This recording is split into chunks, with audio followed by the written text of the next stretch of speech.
बिस्मिल्लाहिर्रहमानिर्रहीम, अस्सलाम वालेकुम। व्यूअर, कैसे हैं आप? उम्मीद है इंशाल्लाह खैरियत से होंगे। और ये वाली जो मैक्सी है, मैंने उसकी मूवी लगा दी हुई है, लेकिन जब मैंने देखी है कि वो पूरी पूरी तस्वीर नहीं आ रही, तो जितनी ये खूबसूरत बनी है उस हिसाब से मेरा दिल चाह रहा था कि पूरी आए नीचे तक। ठीक है। और ये बॉर्डर जो देखे ना, बाजू को दिया था, ये बॉर्डर साइडों पे, दोनों साइडों पे ये हाफ सिलाई है इसकी, और ये बॉर्डर आया साथ। यही दिखाने वाली चीज़ थी, देखें कितना खूबसूरत है। और मैं अब इसको ना ऊपर करके भी दिखाती हूँ, इसकी लेंथ कितनी प्यारी आ रही है।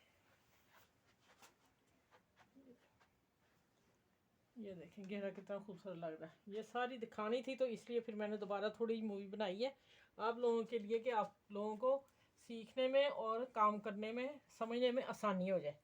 ठीक हो गया? चलें, इसको शेयर करें, लाइक करें। बच्चियों के लिए बेहतरीन अबाया की जगह ये भी पहन सकते हैं। ये मैक्सी है, ठीक है। ये देखें दामन, खूबसूरत सा लेस लगाई हुई है काम वाली। चलें, इस वीडियो को लाइक शेयर करें, सब्सक्राइब करें और अपना ख्याल रखिएगा। और इस ड्रेस को जितना हो सके एक दूसरे से शेयर किया करें। किस छोटी छोटी बात भी किसी के काम आ जाए तो आपको भी अजर मिलेगा और मुझे भी मिलेगा। चलें, अपना ख्याल रखिएगा। अल्लाह हाफिज़।